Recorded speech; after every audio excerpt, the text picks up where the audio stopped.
Shalom. Ya, kita bertemu di Fellowship Jakarta 2 Oktober 2024. Saudara yang dikasihi Tuhan Yesus Kristus, ada nubuatan dari nabi-nabi terdahulu bahwa menjelang hari Tuhan, menjelang datangnya Tuhan, Nabi Elia itu akan diutus datang kembali. Dan nubuatan itu sudah ada sejak zaman Nabi Yesaya, kemudian juga di zaman Nabi Maleakhi diterangkan bahwa menjelang Tuhan datang itu Nabi Elia dikatakan akan turun dengan tujuan mempersiapkan jalan bagi Tuhan. Nah, saudara yang dikasihi Tuhan Yesus Kristus, dari hal ini saya akan mengambil tema tentang hari-hari Elia di akhir zaman yang mempersiapkan jalan untuk kedatangan Tuhan Yesus Kristus. Kapan itu terjadi dan siapakah itu? Saudara yang dikasihi Tuhan, jadi menjelang hari Tuhan yang dahsyat di akhir zaman, maka akan diutus Nabi Elia untuk mempersiapkan jalan bagi Tuhan. Pada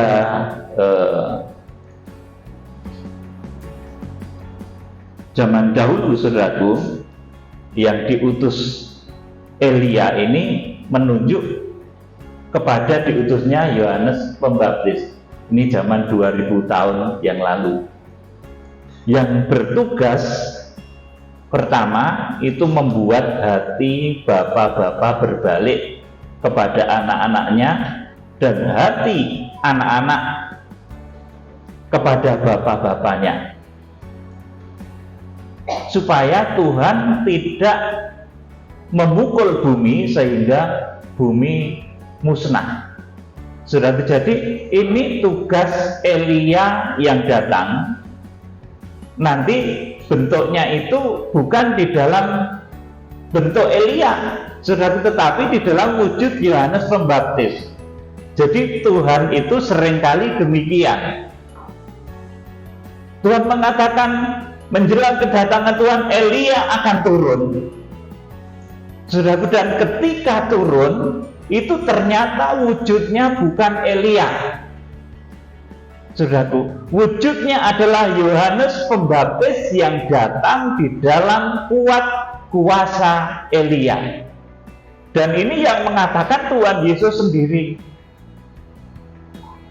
Saudara yang dikasihi Tuhan, Elia ini menunjuk kepada diutusnya Yohanes Pembaptis yang bertugas supaya membuat hati bapak-bapak berbalik kepada anak-anaknya dan hati anak-anak berbalik kepada bapak-bapaknya, supaya jangan Tuhan itu memukul bumi sehingga musnah. Artinya supaya terjadi pendamaian di antara keluarga, di antara saudara, antara bapak dan anak, antara anak dan bapak. Saudara, ini pada zaman Yohanes Pembaptis, di mana Yohanes Pembaptis ini dikatakan sebagai Elia yang turun. Jadi Elia yang turun, sebetulnya bangsa Israel itu mengharapkan tidak seperti apa yang terjadi pada waktu itu. Bangsa Israel itu mengharapkan karena Elia itu begitu dahsyat, saudaraku, diangkat naik ke langit, naik ke surga dengan kereta berapi. Harapan bangsa Israel itu pada waktu itu, saudaraku, Elia yang datang itu juga sedemikian dahsyat. Dia turun dari langit lagi. Harapannya seperti itu. Saudara, tetapi harapan tinggal harapan, tidak diizinkan oleh Tuhan. Dan yang terjadi adalah bahwa Tuhan mengutus seorang hamba yang hidup pada zaman tersebut, yang namanya Yohanes Pembaptis. Yohanes Pembaptis itu, saudaraku, dia berjalan di dalam kuasa Elia, dan tugasnya adalah membentuk kerukunan. Tugasnya untuk menyucikan, mendamaikan keluarga-keluarga, supaya bapak-bapak mengampuni anaknya, supaya anak-anak mengampuni bapaknya, dan kembali terjadi satu kesatuan. Nah, saudaraku yang dikasihi Tuhan, di akhir zaman diutusnya Elia ini menunjuk kepada diutusnya hamba Tuhan yang ada pada zamannya, yang hidup pada zamannya. Jadi sekali lagi, ini kejadian akan terulang lagi di akhir zaman. Elia yang datang di akhir zaman sebelum kedatangan Tuhan Yesus itu bukan sesuatu yang seperti digambarkan oleh bangsa Israel waktu itu. Elia itu turun celurut gitu, saudaraku, dengan keretanya yang begitu dahsyat turun dari surga. Oh, tidak begitu sistem kerjanya Tuhan, saudaraku. Elia di akhir zaman, diutusnya Elia di akhir zaman, ini menunjuk kepada diutusnya hamba Tuhan yang ada pada zaman ini, yang bertugas membuat hati, yang diberi tugas membuat hati Tuhan Yesus itu kembali sayang kepada Israel, saudaraku. Dan hati bangsa Israel itu kembali kepada Tuhan Yesus sudah sekian lama, saudaraku, hampir 2000 tahun, bahkan mungkin sudah lebih sedikit ya, saudaraku. Selama 2000 tahun itu antara Tuhan Yesus dan bangsa Israel, di mana itu merupakan kaum keluarganya, itu terjadi satu friksi, satu perpecahan. Saudaraku, nah di akhir zaman ini, ketika kita diberi oleh Tuhan satu kuasa yang digambarkan dalam Wahyu pasal 5 ayat yang ke-12, itu 7 perkara yang dahsyat, itu kita harus pakai untuk, saudaraku, menjangkau bangsa Israel.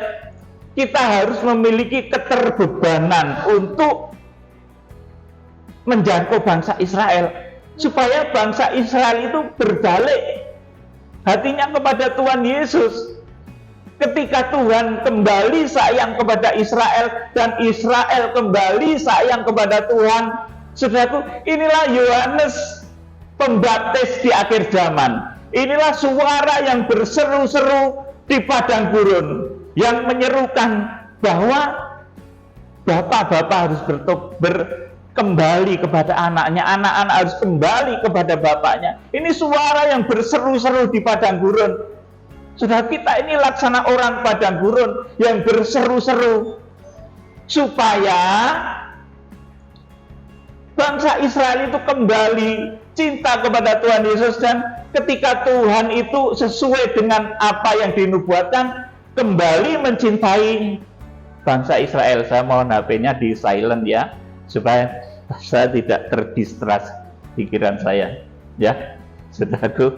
Jadi demikian, ketika Tuhan kembali menyayangi bangsa Israel dan Israel kembali menyayangi Tuhan Yesus, pada saat itulah, saudaraku, Yohanes Pembaptis di akhir zaman yang bekerja juga, saudaraku, laksana Elia yang turun di akhir zaman itu melaksanakan karyanya. Jadi nanti siapa yang disebut dengan Yohanes Pembaptis di akhir zaman adalah hamba Tuhan di akhir zaman yang terbukti bisa membawa Israel itu bertobat. Saudaraku, dan kita akan berusaha memulai menangkap momentum ini, saudaraku. Ya, Israel itu kalau dirasani ya, saudaraku, berulang-ulang itu langsung bergejolak. Bahkan ini ketika kita memutuskan untuk berangkat ke Israel bulan depan, saudaraku, langsung gejolaknya luar biasa, saudaraku, dahsyat, saudaraku. Tetapi kita akan tetap melakukan apa yang merupakan ketetapan Tuhan, saudaraku. Mengenai waktunya tentunya Tuhan akan atur sedemikian rupa, dan kita sudah dijadwal di dalam penerbangan di tanggal 12 November ya, sampai dengan 19 November kita akan melakukan doa pemeteraian di bangsa Israel. Yo, saya rindu saudaraku untuk satu pelayanan ke sana itu, jadi bukan piknik. Saudaraku, saya nanti juga senang kalau di sana bertemu dengan komunitas orang Yahudi yang sudah percaya Tuhan Yesus. Nanti di sana ada IRMC cabang Yerusalem.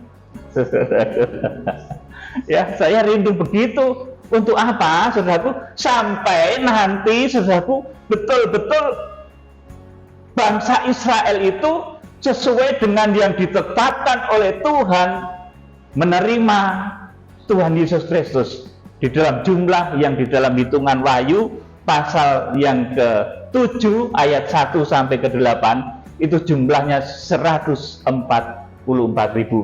Ya, kita nggak perlu lama-lama membuka cabang IRMC Yerusalem itu temporer, saudaraku.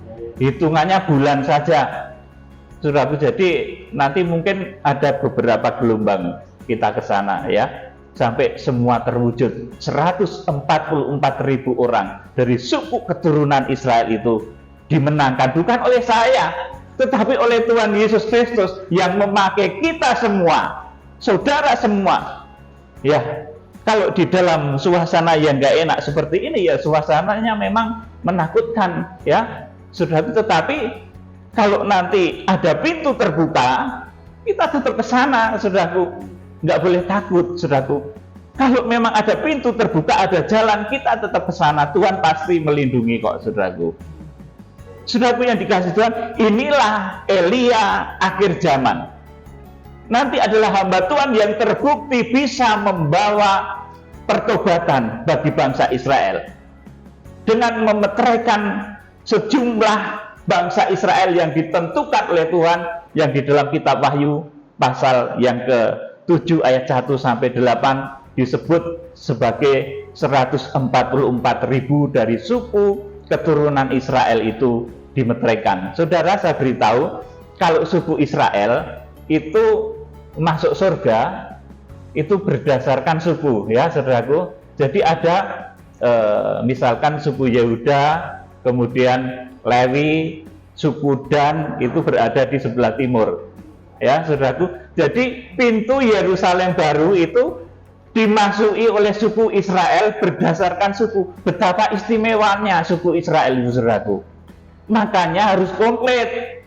Kalau kitab Wahyu digenapi, ke-12 suku Israel ini harus kembali dijangkau menjadi kekasih Tuhan, saudaraku. Tetapi kita lewat pintu yang mana, saudara? Kita itu bukan dari keturunan bangsa Israel, saudaraku. Tetapi kita akan memasuki Yerusalem baru karena kita dicangkokkan kepada Tuhan Yesus Kristus. Kita akan masuk melalui pintu suku Yehuda. Amin, saudara. Ini satu rahasia. Kita akan melalui pintu utara dari Yerusalem baru nantinya. Kita dicangkokkan di dalam keselamatan, masuk mendapat jatah Yerusalem baru. Itu karena kita dicangkokkan melalui Tuhan Yesus Kristus. Saudaraku, ini satu rahasia yang saat ini saya beritakan pada saudara. Jadi, kalau non-Israel, kita tidak dihitung sukunya. Wah, ini dari suku Jawa, pintunya pojokan. Ini suku dari Chinese, pojok lor wetan. Bukan begitu, nanti kakean. Suku Dayak, saudaraku, sendiri-sendiri. Tidak, saudaraku. Kita itu dicangkokkan melalui Tuhan Yesus Kristus, melalui singa dari suku Yehuda. Jadi kita masuk melalui pintu yang dilalui Tuhan Yesus Kristus. Tuhan juga berkata dalam Yohanes pasal 10, "Akulah pintu. Barang siapa masuk melalui aku, ia akan masuk dan mendapatkan padang rumput." Saudaraku, kita itu dicangkokkan melalui Tuhan Yesus. Kita akan masuk melalui pintu suku Yehuda, melalui Yerusalem baru sebelah utara. Saudaraku, jadi ini satu pengetahuan ya. Kalau Israel itu begitu istimewa. Di surga itu pintunya sendiri-sendiri, ada tulisannya. Suku Dan, ya, suku Dan nggak ditulis ya. Suku Yehuda, kemudian Benyamin dan lain sebagainya itu ada. Saudaraku, pintunya itu ada. Artinya kalau seseorang itu pintunya itu ada namanya, itu orang spesial, saudaraku, luar biasa. Nah, kita sebagai orang yang dicangkokkan di dalam keselamatan lewat Tuhan Yesus, kita akan masuk melalui sukunya Tuhan Yesus Kristus, melalui suku dari suku Yehuda, singa dari suku Yehuda. Oleh sebab itu, saudara, saya beritahu juga bahwa kegerakan kuda putih itu yang memerintah adalah makhluk yang pertama dari bait suci Allah, yang merupakan penampilan Tuhan Yesus sebagai Raja. Saudaraku, jadi Wahyu pasal 6, kegerakan kuda putih untuk penjangkauan Israel itu adalah penampilan Tuhan Yesus yang tampil sebagai Raja. Saudaraku yang dikasihi Tuhan, jadi di akhir zaman itu diutusnya Elia. Ini menunjuk kepada diutusnya hamba Tuhan pada zaman ini, pada zaman akhir, yang bertugas dan terbukti, saudaraku, membuat hati Tuhan Yesus kembali berbalik kepada Israel, dan Israel bertobat menerima Tuhan Yesus Kristus sesuai dengan jumlah yang ditetapkan di dalam kitab Wahyu pasal yang ke-7. Saudara yang dikasih Tuhan, kita akan membaca dahulu tentang nubuatan diutusnya Nabi Elia di akhir zaman. Kita akan membaca ini di kitab Nabi Maleaki pasal 4 ayat 1 sampai yang ke-6. Dibaca Pak Nendra. Kitab Nabi Maleaki pasal 4 ayat 1 sampai 6. Bahwa sesungguhnya hari itu datang, menyala seperti perapian, maka semua orang gegabah dan setiap orang yang berbuat fasik menjadi seperti jerami dan akan terbakar oleh hari yang datang itu. Firman Tuhan semesta alam, sampai tidak ditinggalkannya akar dan cabang mereka. Ya, pada saat Tuhan Yesus Kristus datang, saudaraku, pada saat perang Harmagedon nanti, akan terjadi kerusakan yang parah di bumi ini, terbakar. Kemudian ayat yang kedua, tetapi kamu yang takut akan namaku, bagimu akan terbit surya kebenaran dengan kesembuhan pada sayapnya. Terus, kamu akan keluar dan berjingkrak-jingkrak seperti anak lembu lepas kandang. 3. Kamu akan menginjak-injak orang-orang fasik, sebab mereka akan menjadi abu di bawah telapak kakimu. Terus, pada hari yang kusiapkan itu, firman Tuhan semesta alam. Ayat 4. Ingatlah kepada Taurat yang telah kuperintahkan kepada Musa, hambaku, di Gunung Horeb, untuk disampaikan kepada seluruh Israel, yakni ketetapan-ketetapan dan hukum-hukum. 5. Perhatikan. Sesungguhnya aku akan mengutus Nabi Elia kepadamu menjelang datangnya hari Tuhan yang besar dan dahsyat itu. Ya, amin. Menjelang datangnya hari Tuhan yang dahsyat itu, yang membakar seluruh bumi itu, saudaraku. Karena apa? Karena perang Harmagedon. Perang Harmagedon itu nanti tidak membuat bumi ini lenyap loh, saudaraku. Bumi ini masih, saudaraku, mungkin nanti beratus-ratus atau beribu-ribu nuklir diledakkan, tapi bumi ini rusak serusak-rusaknya. Tapi bumi ini masih, dan nanti akan direstorasi oleh tubuh kebangkitan. Karena pada saat Tuhan Yesus Kristus datang, yang terjadi adalah orang mati di dalam Tuhan itu bangkit, kemudian yang masih hidup diubahkan, diangkat, kemudian perang Harmagedon menangkap antikris dan nabi palsu, kemudian masuk di dalam satu milenium baru yang lamanya 1000 tahun damai di dalam tubuh kebangkitan. Tadi urutannya, orang mati di dalam Tuhan bangkit, kemudian yang masih hidup diubahkan, kemudian perang Harmagedon menangkap antikris dan nabi palsu, kemudian Tuhan bersama orang-orang kudusnya berada di dalam satu masa di bumi yang penuh kedamaian, di dalam tubuh kebangkitan yang namanya kerajaan 1000 tahun damai di bumi. Makanya masih bisa dihitung 1000 tahun karena bumi masih ada, saudaraku. Jadi perang Harmagedon yang menyebabkan seluruh manusia mati itu nanti tidak membuat bumi ini lenyap. Bulan itu masih tenang, saudaraku. Matahari masih tenang-tenang. Galaksi-galaksi masih tenang-tenang. Tapi bumi hancur. Saudaraku, bumi terbakar api. Dikatakan di dalam ayat ini. Hari itu menyala seperti perapian. Semua orang gegabah dan setiap orang yang berbuat fasik menjadi seperti jerami dan akan terbakar oleh hari yang datang itu. Firman Tuhan semesta alam, sampai tidak ditinggalkan akar dan cabang mereka. Tapi bumi masih. Saudaraku, itulah rahasia Wahyu pasal 19. Jadi kedatangan Tuhan Yesus Kristus, ketika Tuhan Yesus Kristus datang di dalam satu acara yang besar yang namanya perjamuan kawin anak domba, kemudian perang Harmagedon, itu bumi tidak akan hancur, belum akan hancur, masih ada waktu 1000 tahun lagi. Setelah 1000 tahun itu nanti baru bumi hancur di dalam perang Gog dan Magog, dan di dalam perang tubuh kebangkitan orang-orang sesat dan tubuh kebangkitan yang ada di kerajaan 1000 tahun damai tadi. Saudara, ayat yang ke-6 dibaca Pak Nendra. Maka ia akan membuat hati bapak-bapak berbalik kepada anak-anaknya, dan hati anak-anak kepada bapak-bapaknya, supaya jangan aku datang memukul bumi sehingga musnah. Amin. Ini tugasnya Yohanes Pembaptis dahulu, saudaraku. Yohanes Pembaptis yang datang di dalam kekuatan Elia.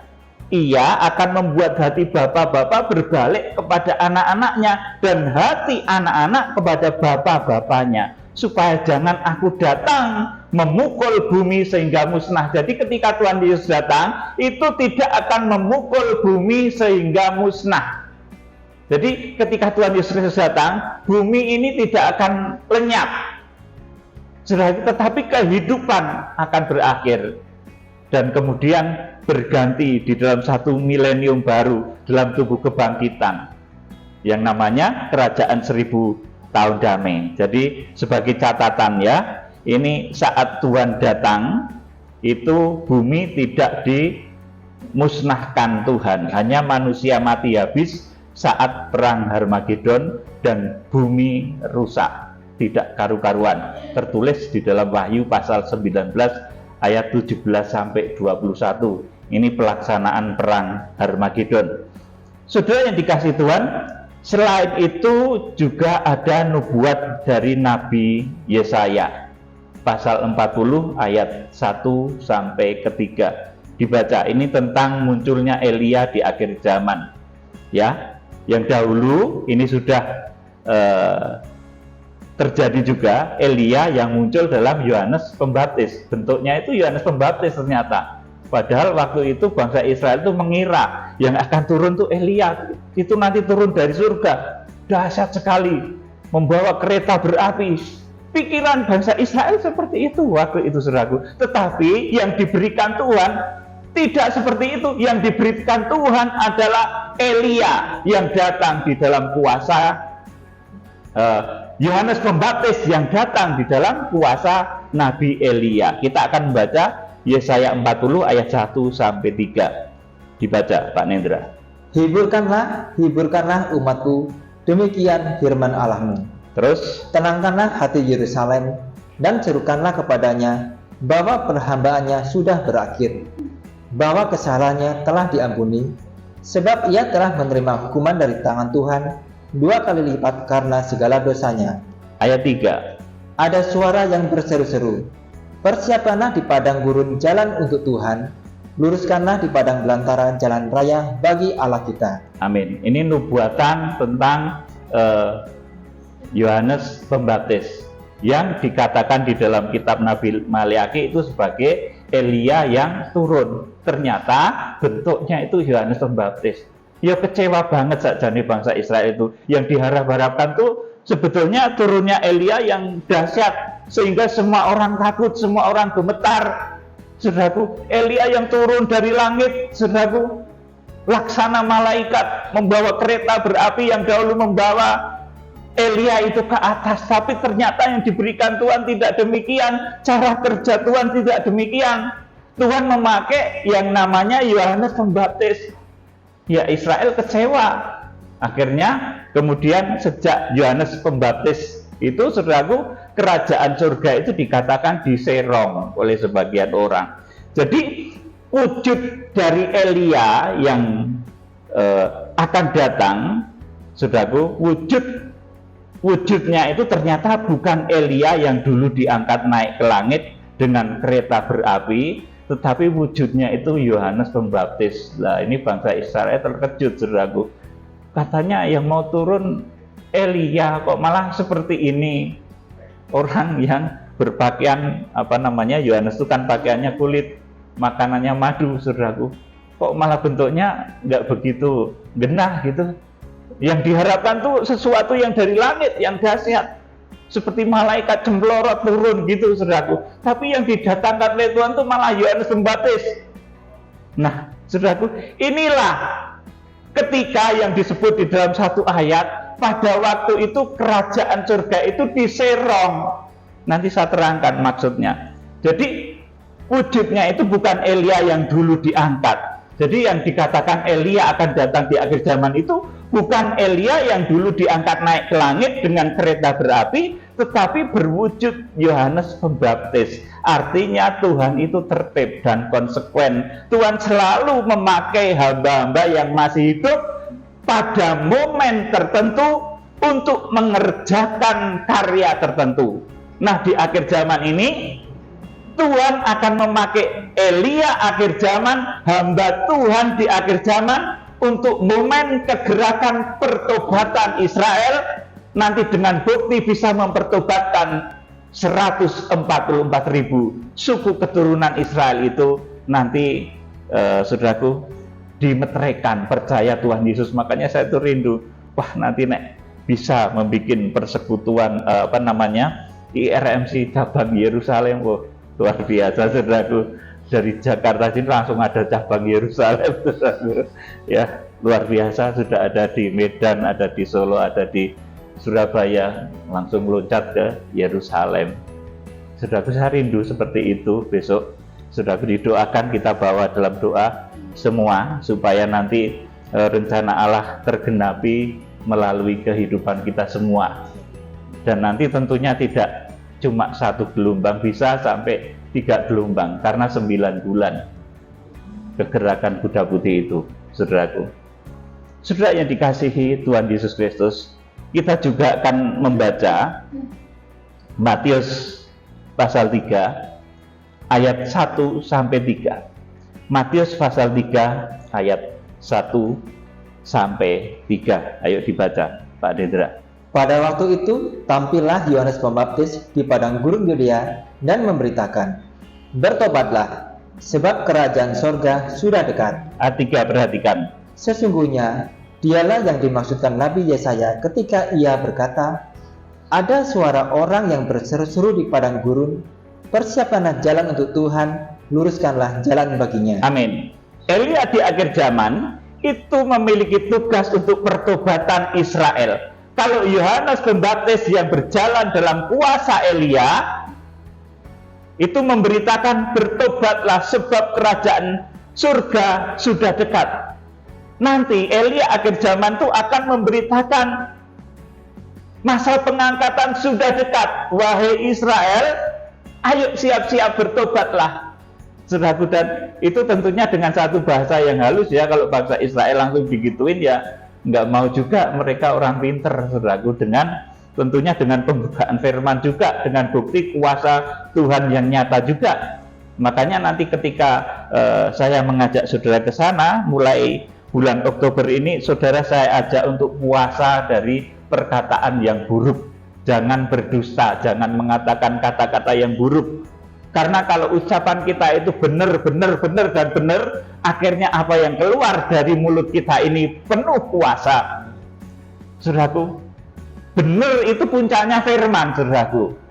Kalau omongan kita itu benar dan benar, akhirnya yang kita ucap itu dahsyat, memiliki nilai kebenaran. Saudaraku, memang ada kebenaran tetapi bukan firman. Seperti 1 ditambah 1 itu sama dengan 2. Itu benar tapi bukan firman ya, saudaraku. Tetapi puncak dari nilai kebenaran itu firman, saudaraku. Makanya saya mengajari saudara berpuasa. Jangan berkata buruk, jangan mengumpat, jangan mencaci ketika saudara marah.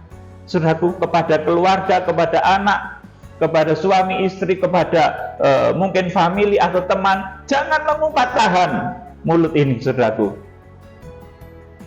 Jangan mengumpat, jangan berkata-kata kotor, saudaraku, kepada orang lain, karena siapa tahu orang itu sebetulnya mau berbuat baik pada saudara. Saudara wis ngomong elek duluan, saudaraku, nggak karu-karuan dulu, wes ini orang nggak tahu begini-begini, padahal sebetulnya dia itu mau nolong, saudaraku, tapi omongan saudara sudah buruk dulu. Saya sering gitu, saudaraku, ada orang itu mau tak tolong sebetulnya, saudaraku, tapi di belakang itu sudah ngerasani saya nggak karu-karuan, saudaraku. Ayo rasito saya, saudaraku, sajane mau tak tolong, mau tak kasih duit, ini ada berkat Tuhan gitu, saudaraku. Nah, jadi apa intinya, bahwa ucapan-ucapan buruk itu selain menghambat berkat, juga membuat hidupmu tuh nggak berkualitas, ucapanmu tidak berkuasa. Oleh karena itu, mulai saat ini, bulan Oktober ini, ayo belajar berkata, mengucapkan segala sesuatu yang baik. Siapa tahu orang yang ada di depanmu itu dipakai oleh Tuhan untuk menolongmu. Nah, kalau ucapanmu sudah buruk, ora sida nanti, saudaraku. Gitu ya, paham toh? Ini bahasa Jawa, jadi rada angel, saudaraku.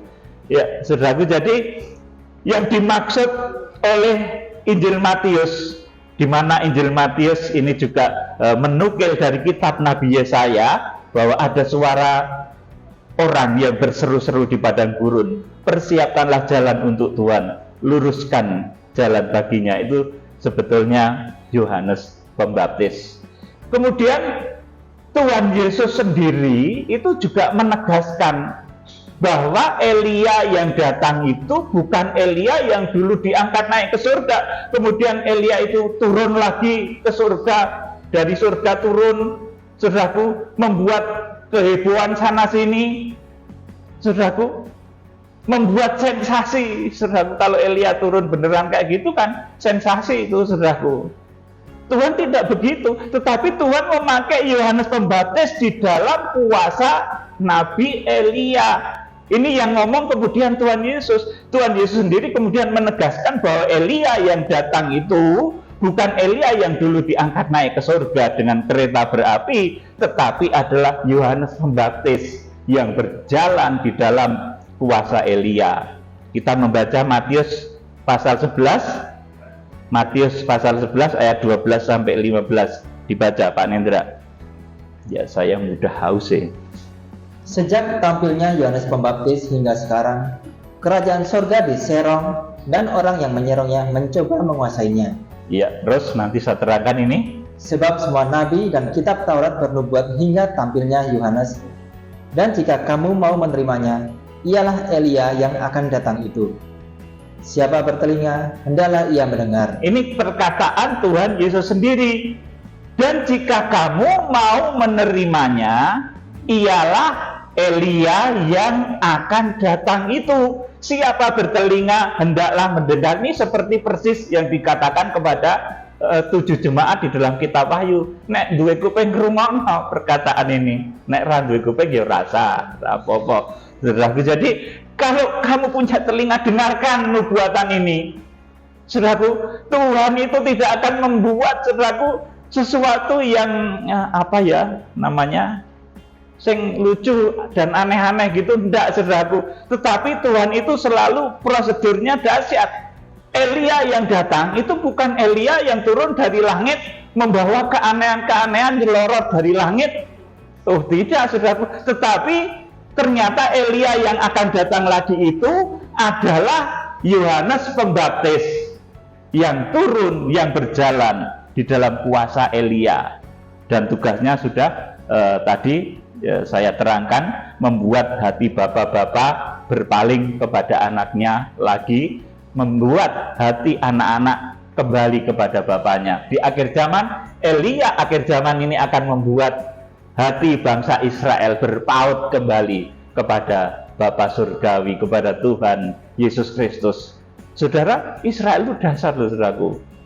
Sekarang saja sebetulnya kesalahan Israel itu nggak banyak, cuma satu nggak mau terima Tuhan Yesus, saudaraku. Andai kata satu itu sudah terpenuhi, sifat buruknya Israel itu nanti hilang semua, saudaraku. Makanya begitu sulitnya menginjil ke sana, karena bangsa Israel itu memang menolak, karena dulu kerajaan surga itu diserong, saudaraku. Jadi kerajaan surga itu diserong oleh orang yang mencoba menguasainya, sehingga bangsa Israel itu akhirnya menolak baik Yohanes Pembaptis maupun Tuhan Yesus. Nanti makna diserong ini saya akan beritahu. Ayo diteruskan ayat 16. Dengan apakah akan kuumpamakan angkatan ini? Mereka itu seumpama anak-anak yang duduk di pasar dan berseru kepada teman-temannya. Terus, kami meniup seruling bagimu, tetapi kamu tidak menari. Kami menyanyikan kidung duka, tetapi kamu tidak bergabung. Iya, ini Tuhan sampai susah banget ngandani itu, saudaraku. Bangsa Israel itu dikandani bahwa yang dimaksud Elia yang turun itu sebetulnya Yohanes Pembaptis, tapi bangsa Israel itu ngeyel, ahli-ahli Taurat itu ngeyel, tidak mau percaya, saudaraku, dan masih tetap yakin dengan keyakinannya bahwa Elia yang datang itu harus bersyaratkan turun dari langit, membawa kereta berapi seperti dahulu yang membawanya ke atas. Saudaraku, jadi ahli Taurat dan orang-orang Farisi itu yang disebut sebagai menyerongkan kerajaan Allah mengenai cara kerja Tuhan dengan aturan-aturan lahiriah, sehingga datangnya Elia kembali pun diartikan secara lahiriah. Elia yang hebat, Elia yang turun dari langit, saudaraku. Karena paham lahiriah seperti itu, maka kemudian mereka tidak bisa menerima Yohanes Pembaptis maupun Tuhan Yesus. Akhirnya, saudaraku, terjadi perpecahan sampai sekarang. Israel tidak mau menerima Tuhan Yesus, saudaraku, karena mereka masih mendambakan Elia yang turun dari langit tadi. Kalau Mesias itu ya tentunya dasar turunnya dari langit seluruh, bawa kereta berapi kayak dulu Elia, saudaraku. Nah, Tuhan tidak demikian, saudaraku. Justru yang diutus adalah Yohanes Pembaptis. Jadi karena paham lahiriah tersebut yang dimiliki oleh ahli Taurat dan orang-orang Farisi, mereka dikatakan menyerong kerajaan Allah. Mereka tidak mau paham dengan cara kerja Tuhan. Yang mereka pahami adalah aturan-aturan lahiriah, sehingga ketika Elia itu datang dalam rupa Yohanes Pembaptis, bangsa Israel, ahli kitab dan orang Yahudi itu nggak mau, saudaraku. Itulah yang dikatakan sebagai menyerong kerajaan Allah, saudaraku. Jadi sampai sekarang jadi serong, dan harus kita jangkut dalam kegerakan besar yang namanya kegerakan kuda putih untuk pertobatan bangsa Israel. Saudaraku yang dikasihi Tuhan, jadi karena paham lahiriah tersebut, maka mereka tidak menerima Yohanes Pembaptis maupun Tuhan Yesus, tetap bertahan pada pendiriannya bahwa Elia menyiapkan jalan bagi Tuhan dengan cara turun dari langit. Saudaraku, itu yang dikatakan sebagai ajaran yang menyerong dari kebenaran kerajaan Allah. Menyerong, akhirnya sampai sekarang ya nggak terjadi karena menyerong, saudaraku. Yang ditunggu-tunggu seperti Elia yang dulu turun, yang dulu naik ke surga itu turun lagi. Mereka menyerong, saudaraku, sampai sekarang akhirnya serong, saudaraku, dan harus kita jangkau dalam kegerakan besar yang disebut sebagai kegerakan kuda putih. Apabila Yohanes Pembaptis yang berjalan dalam kuasa Elia itu mengajarkan bertobatlah, kerajaan surga sudah dekat, membuat bapak-bapak berbalik kepada anak-anaknya dan anak-anak berbalik kepada bapaknya, maka Elia akhir zaman akan berseru, masa pengangkatan sudah dekat. Tuhan Yesus Kristus akan segera datang, akan membawa Israel kembali kepada Tuhan Yesus Kristus. Ini termasuk rahasia yang dibicarakan Tuhan Yesus ketika bertemu Musa dan Elia di atas gunung. Jadi ini pembicaraan rahasia di Matius pasal 17 ya, saudaraku. Elia akhir zaman adalah pemimpin umat menuju masa pengangkatan atau harpaso. Karena contoh orang yang harpaso, contoh orang yang naik ke surga itu adalah Elia. Maka yang akan memimpin umat di akhir zaman kepada harpaso pengangkatan itu adalah Elia akhir zaman tadi. Saudaraku, yang pertama memiliki tanda, dia bisa membuat hati bangsa Israel itu bertobat. Terjadi pertobatan massal di seluruh bangsa Israel. Saudaraku, nanti yang mencapai bilangan yang ditetapkan oleh Tuhan.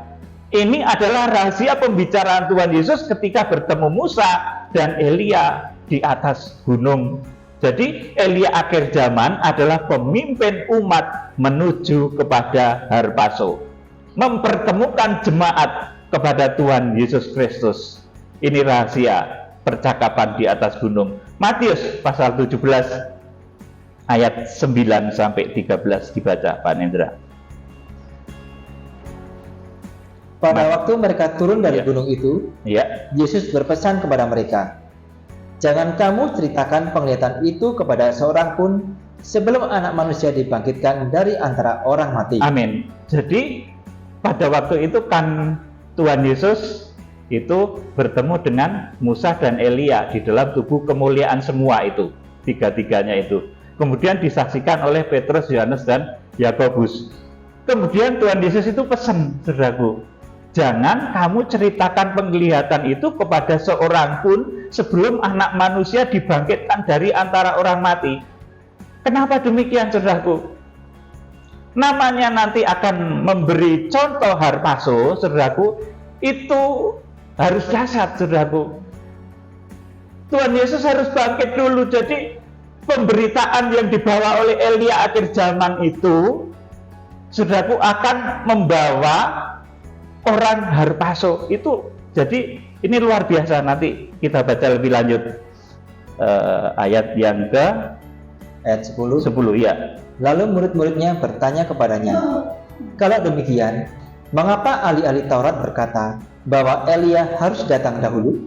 Terus Jawab Yesus, "Memang Elia akan datang dan memulihkan segala sesuatu.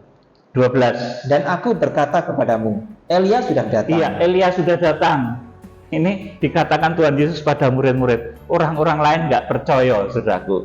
Terus Tetapi orang tidak mengenal dia. iya, orang nggak kenal, dipikir kayak wong biasa, pakaiannya kulit, kemudian suka makan madu, wis wong biasa itu. Jadi orang nggak kenal, saudara. Terus Dan memperlakukannya menurut kehendak mereka. terus Demikian juga Anak Manusia akan menderita oleh mereka. 13.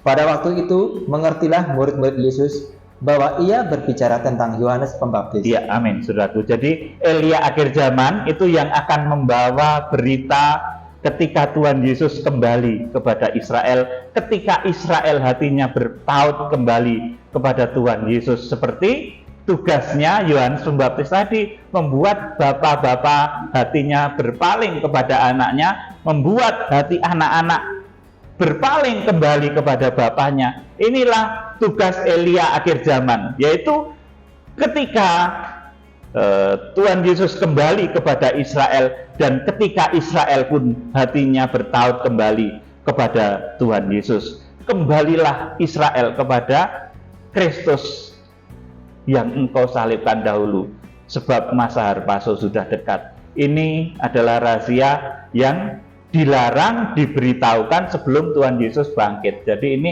dulu dilarang diberitahukan. Artinya apa tuh, saudaraku? Artinya Elia yang membawa berita harpaso itu bukan cerita ndobos, saudara, atau ngarang-ngarang, tetapi ada bukti dan contohnya, yaitu Elia sendiri yang diangkat hidup-hidup, dan Tuhan Yesus sendiri yang sudah bangkit dari antara orang mati. Jadi Tuhan Yesus itu sudah bangkit. Kalau bangkit itu, saudaraku, jasadnya nggak ada, saudaraku, tulang-tulangnya nggak ada, nggak ditemukan lagi, bahkan debu-debunya pun nggak ada, saudaraku. Ini bangkit, saudaraku.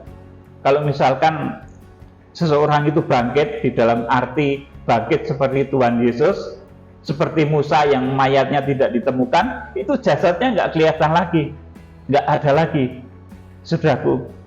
Jadi karena Elia akhir zaman itu membawa berita harpazo, saudaraku, maka ada contoh real nyata, yaitu Elia sendiri, kemudian juga Tuhan Yesus yang sudah bangkit, terbukti bangkit dari antara orang mati. Kalau bangkit itu ada saksi nih, saudara. Kalau cuma saudara mimpi ketemu opa, wah aku ingin ketemu opa dalam mimpi, wah opaku wis bangkit, oh ya belum, saudaraku. Itu saudara buka kembali, makanya ya tulangnya masih ada, saudaraku. Jadi kalau cuma ketemu dengan kakek, nenek, saudara mungkin yang sudah nggak ada, saudaraku, itu bukan berarti mereka bangkit, saudaraku. Kalau dikeduk lagi, ya itu masih ada tulang-tulangnya, saudaraku.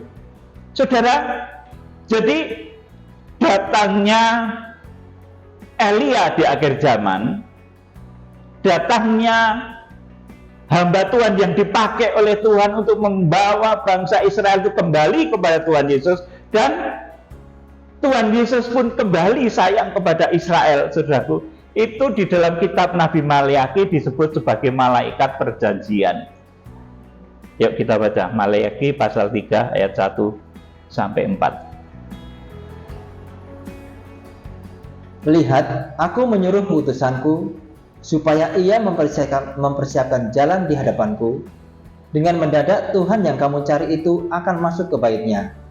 Malaikat perjanjian yang kamu kehendaki itu sesungguhnya ia datang. Firman Tuhan semesta alam. Amin. Jadi Elia yang datang di akhir zaman itu disebut sebagai utusanku. Ia akan mempersiapkan jalan di hadapanku. Dengan mendadak Tuhan yang kamu cari itu akan masuk ke dalam baitnya. Ini Wahyu pasal 4. Saudara melihat surga terbuka, kemudian nampak Tuhan Yesus Kristus, saudara, kemudian nampak suasana surgawi, saudaraku, suasana bait Allah yang di surga. Wahyu pasal 4 itu tempatnya, saudaraku.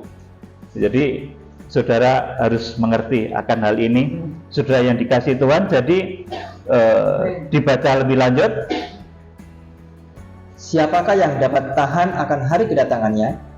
Dan siapakah yang dapat tetap berdiri apabila ia menampakkan diri? Terus, sebab ia seperti api tukang pemurni logam dan seperti sabun tukang penatu. 3. Ia akan duduk seperti orang yang memurnikan dan mentahirkan perak, dan ia mentahirkan orang Lewi, menyucikan mereka seperti emas dan seperti perak, supaya mereka menjadi orang-orang yang mempersembahkan korban yang benar kepada Tuhan. Terus, maka persembahan Yehuda dan Yerusalem akan menyenangkan hati Tuhan seperti pada hari-hari dahulu kala dan seperti tahun-tahun yang sudah-sudah. Amin. Saudaraku, jadi tugasnya Elia akhir zaman itu adalah mempersiapkan jalan untuk kedatangan Tuhan Yesus Kristus. Pertama, untuk pertobatan bangsa Israel, membuat bangsa Israel kembali berbalik kepada Tuhan Yesus Kristus. Membuat, saudaraku, suasana pertobatan untuk bangsa Israel.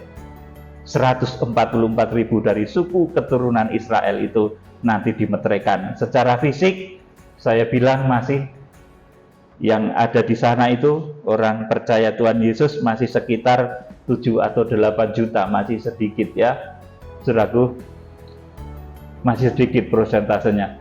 70 sampai 80 ribu, maaf, keliru, penduduknya yang 7 sampai 8 juta itu, saudaraku. Kalau yang terima Tuhan Yesus itu sekitar 70 atau 80 ribu, saudaraku. Jadi kalau mencapai hitungan hurufiah di Wahyu pasal 7 pun yang 144 ribu itu belum, ya saudaraku. Jadi nanti kalau ada pertobatan besar untuk bangsa Israel, ya waktunya sudah dekat, ya saudara harus mempersiapkan diri. Jadi mempersiapkan jalan untuk kedatangan Tuhan itu mengembalikan Israel pada kasih mula-mula. Kita akan baca di dalam Wahyu pasal 6 ayat 1 dan 2. Ini kegerakan yang dilakukan oleh Elia akhir zaman, saudaraku. Nanti ada buktinya ya, saudaraku. Jadi kita berusaha untuk menggenapi hal ini. meskipun keputusan di tangan Tuhan. Tetapi kita berusaha menangkap momentum ini, karena ini ada tertulis dalam Alkitab dan ini terbuka pada saat ini. Wahyu 6 ayat 1 dan 2. Ayo dibaca. Maka aku melihat anak domba itu membuka yang pertama dari ketujuh meterai itu. Dan aku mendengar yang pertama dari keempat makhluk itu berkata dengan suara bagaikan bunyi guru. Ya. Mari. Dan aku melihat, sesungguhnya ada seekor kuda putih, dan orang yang menungganginya memegang sebuah panah, dan kepadanya dikaruniakan sebuah mahkota. Lalu ia maju sebagai pemenang untuk merebut kemenangan. Amin. Jadi kegerakan kuda putih ini satu kegerakan yang diperintah dari dalam bait suci, dan yang memerintah adalah salah satu makhluk di bait suci Allah yang menggambarkan penampilan Tuhan Yesus sebagai Raja. Kemudian hasilnya adalah kitab Wahyu pasal 7 ayat 1 sampai ke 4. Itu ada 144.000 orang yang dimeteraikan dari semua suku keturunan Israel. Dibaca Wahyu 7 ayat 1 sampai 4. Kemudian daripada itu, aku melihat 4 malaikat berdiri pada keempat penjuru bumi, dan mereka menahan keempat angin bumi, supaya jangan ada angin bertiup di darat, atau di laut, atau di pohon-pohon. Terus, dan aku melihat seorang malaikat lain muncul dari tempat matahari terbit. Ia membawa materai Allah yang hidup, dan ia berseru dengan suara nyaring kepada keempat malaikat yang ditugaskan untuk merusakkan bumi dan laut. Katanya, janganlah merusakkan bumi atau laut atau pohon-pohon sebelum kami memeteraikan hamba-hamba Allah kami pada dahi mereka. Ayat 4. Dan aku mendengar jumlah mereka yang dimeteraikan itu, 144.000 yang telah dimeteraikan dari semua suku keturunan Israel. Ya, amin. Jadi yang menerima Tuhan Yesus sekarang itu baru separuhnya dari jumlah target di Wahyu pasal yang ke-7 ini. Saudaraku, nanti kalau ada pertobatan di Israel menerima Tuhan Yesus dengan hitungan ratusan ribu, ya ini artinya Wahyu pasal yang ke-7 ini digenapi, dan masa harpaso itu sudah dekat, masa antikris juga sudah dekat, saudaraku. Makanya kalau sekarang di sana sedikit panas itu ya tidak apa-apa, memang tertulis seperti itu, kegerakan kuda putih itu terjadi di tengah berbagai macam pergolakan dunia. Saya juga nggak takut, saudaraku, asal di sana ada kesempatan pintu terbuka untuk penerbangan dari Indonesia, tetap berangkat pada waktu yang ditentukan tersebut, saudaraku. Jadi kita akan ikuti alur Roh Kudus, bagaimana Roh Kudus memimpin perjalanan nanti. Nanti di sana kita akan dilindungi oleh Tuhan, kita akan melaksanakan doa pemeteraian. Doa pemeteraian itu apa? Bahasa roh yang nanti akan diberikan kepada saudara di sana nanti. Itu seperti ketika para rasul dahulu, saudaraku, murid-murid Yesus yang pertama menerima pencurahan api Pentakosta, kemudian mereka berkata-kata dalam bahasa roh, kemudian mereka menjangkau, saudaraku, menjadikan seluruh bumi itu murid Tuhan, menjangkau Yudea, Samaria, kemudian seluruh ujung bumi, Yerusalem, Yudea, Samaria, seluruh ujung bumi. Tetapi bahasa roh yang nanti saudara miliki setelah ujung bumi itu tercapai, saudaraku, bahasa roh yang nanti saudara naikkan itu akan membuat hati bangsa Israel itu terbuka, dan Injil akan kembali kepada Israel. Saudaraku, inilah yang disebut Elia akhir zaman, mempersiapkan jalan untuk kedatangan Tuhan. Kalau itu terjadi, masa harpaso sudah dekat, masa antikris juga sudah dekat.